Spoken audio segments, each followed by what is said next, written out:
Kuznicki, Chair of the Legislative and Economic Development Committee for the Pittsburgh North Regional Chamber. As part of our workforce development video project, I am interviewing Jessica Eberley from HRT Solutions. So welcome, Jessica. Hi, Kathleen. Thanks for having me on here today. Great. Can you tell us a little bit about HRT Solutions? Yes. So HRT Solutions is a Pittsburgh-based company. However, we do have a nationwide presence. So we are Pittsburgh-based, but we have clients across the United States as well as Canada. And we also have employees that are based in other states as well. And when we first started, we really started in the recruitment space. So we do outsourced recruitment for both small and large organizations. And then additionally, for smaller organizations, we do outsourced human resources. That's awesome. That's great. So as a chamber, we have many small businesses, and many of them are looking for outsourcing their HR issues. So thank you for providing that information. All right. So what changes or new programs have you implemented or have you seen implemented by your business clients to retain their current employees? Yeah, absolutely. So one of the biggest pieces that we've seen as a retention tool right now is actually allowing for flexibility. So what that typically looks like is we have a lot of organizations who have tried to make the determination of, do we stay remote? Do we go back into the office? Are we in the office 5 days a week? What does that look like? And so I would say when we're talking to candidates to try to attract people, one of the things that they often ask is, what does the workplace look like? And oftentimes the flexibility there from hybrid could even be just the flexibility of 1 day a week. And that allows for flexibility of if you have to run in the middle of the day to, take your child to a doctor's appointment, but you're able to make that hour up at a different time. So one of the retention tools we've seen is that we have seen a lot of organizations who are losing people because they are, pushing people back into the office, 5 days a week. So I would say that's one definite piece. And then the other piece as well is, getting creative, and we'll talk a little bit more about this later, but just getting creative with, benefits and things that you can do from an organizational standpoint to help people more enjoy not just their work life, but also their home life. Yeah, I think flexibility is a big thing now. People, especially after COVID, began to value their time at home and with their families and realize, hey, I could do this work. I don't need to physically be in the office all the time to achieve the goals of my job. So that's great, and it's good information to know. So what new tactics and marketing have you seen from your business clients to attract that new talent? Yeah. So I think from an overarching marketing standpoint, one of the things that we've seen, and I don't know that this would necessarily fall under marketing, but one of the things that we have seen to attract talent is definitely pay transparency. So, if you're working within like the Pittsburgh area, pay transparency is not something that is required yet, but I think it will be in the future. Okay. If you have employees that are in other states, such as, Colorado or California, you probably are already working through pay transparency. And essentially what that means is that organizations are required to post, what does the salary range look like? And so oftentimes that can work to either attract employees, or it may make someone say, hey, this isn't within, my salary range. I don't think that I'm going to apply. So I would say that's one piece that's very important. And that kind of, if people are like, well, why do we need to put this in? And it's to help with both gender and racial equity. So very, very important as we kind of are moving forward to have that pay transparency within the workforce. So that's definitely one thing that we have seen is just kind of talking through those pieces. And then the other thing too is we've also seen a lot of organizations have made the determination now that maybe a degree is not required. And so, there's some organizations that may have asked previously for a master's degree that may be saying, we just need an undergrad. And then there's some organizations that are saying we used to require an undergrad, but you know what, if someone does have those 3 to 5 years of experience, we're going to go ahead and accept that. And so we've seen, especially as there was a huge, struggle for talent in that kind of 2021 to 2022 timeframe, we saw a lot of people kind of reevaluating, what does talent mean to us? And are returning candidates away that are otherwise fantastic candidates. So I feel like both of those have been definitely a bright light from a candidate standpoint. Yeah, I was going to say pay transparency, again, just showing you begin working with an organization, you want to have the trust, right? You want to understand what they're there for, what their values are.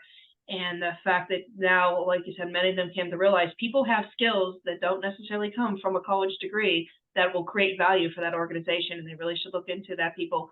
And that's a way of drawing from the workforce of people that they maybe never thought of drawing from. So that's great. It's great to hear from that, and that you're helping out with that as well as a recruitment company.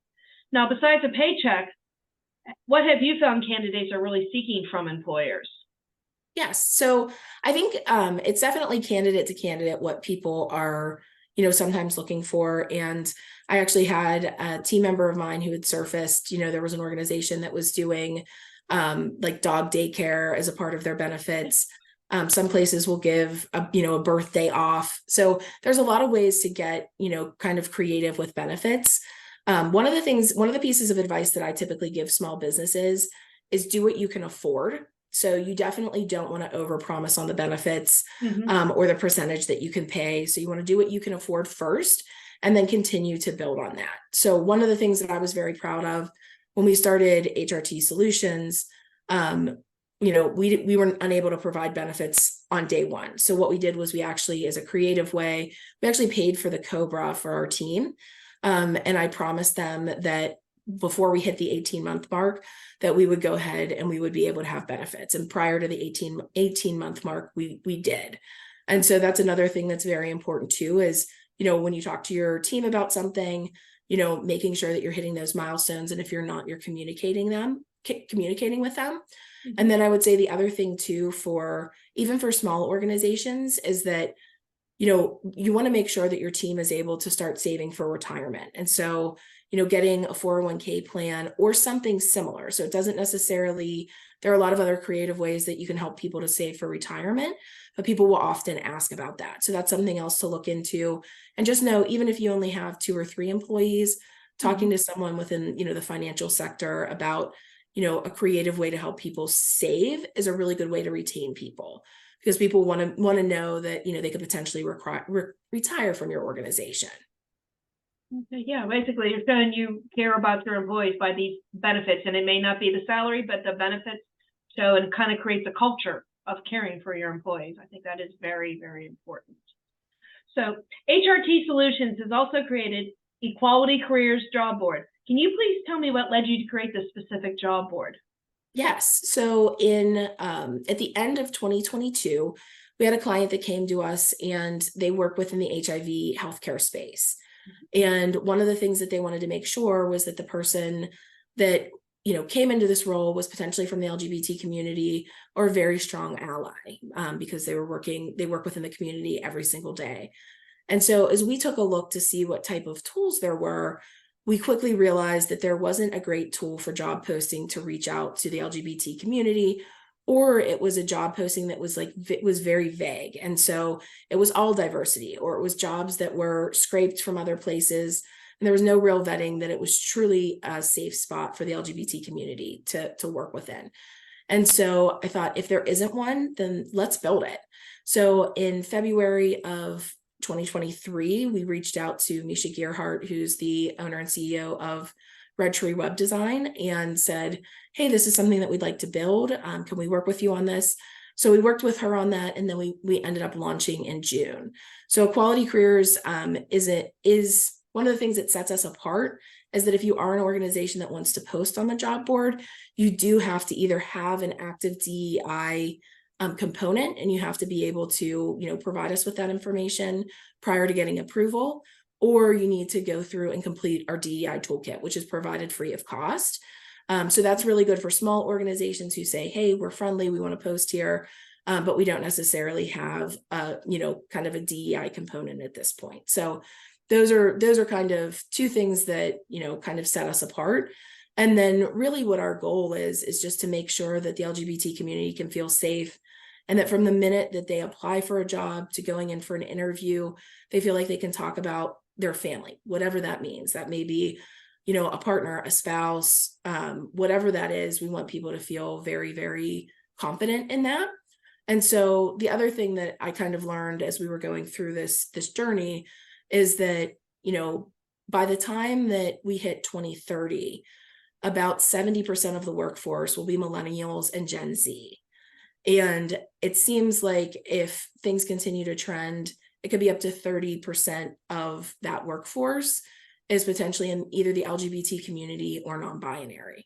And so when you think about it from kind of a business standpoint, it just makes good sense to continue to have that LGBT diversity within organizations. Yeah, well, thank you for sharing that wonderful and very important information. So besides the toolkit, is there other educational resources for companies to learn about creating the best DEI environment? So there's two different ways. So first of all, you can absolutely download the toolkit, go through that. If you have additional questions, you can reach out via contact us. Okay. And then if someone's looking for something that's a little bit more than just the toolkit, or you're looking to have someone come out to your organization, we do have partners within the community that we can partner you directly with. Okay, well, great.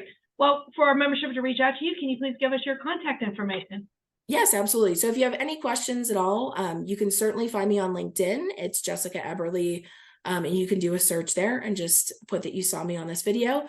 The other way to reach out is you can take a look at either of our websites, www.equalitycareers.com or HRTsolutions.net.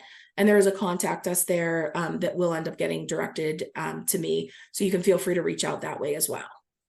Okay. Well, Jessica, thank you for this wonderful interview. And I'd also like to thank the Pittsburgh North Regional Chamber for providing us this opportunity to educate our membership. Goodbye.